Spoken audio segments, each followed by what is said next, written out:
मार्च महिन्यामध्येच विदर्भातील काही जिल्ह्यांचा तापमानाचा पारा जो आहे तो चांगलाच वाढलेला आहे आणि त्यामुळे विदर्भातील काही जिल्ह्यांना हवामान विभागाने येलो अलर्ट जाहीर केलेला आहे। ज्या ठिकाणचं तापमान 40च्या वर पोहोचलेलं आहे त्या अशा ठिकाणी येलो अलर्ट जाहीर करण्यात आला। त्यामध्ये जर आपण बघितलं तर अकोला जिल्ह्यामध्ये 41.3, चंद्रपूर 40.6, ब्रह्मपुरी 40.4, नागपूर 40.2 आणि यवतमाळ 40°C एवढा तापमानाची नोंद जी आहे ते या ठिकाणी झालेली आहे। त्यामुळे या भागांमध्ये येलो अलर्ट जाहीर करण्यात आलेला आहे।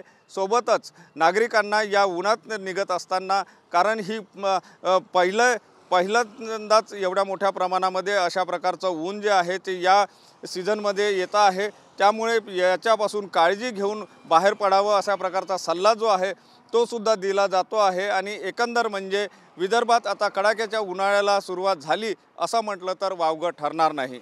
कॅमेरामन साईसह सुनील ढगे, TV9 मराठी, नागपूर।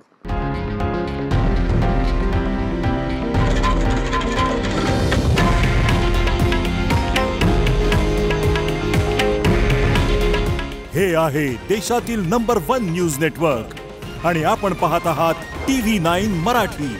काळजी तुमची, हित महाराष्ट्राचं।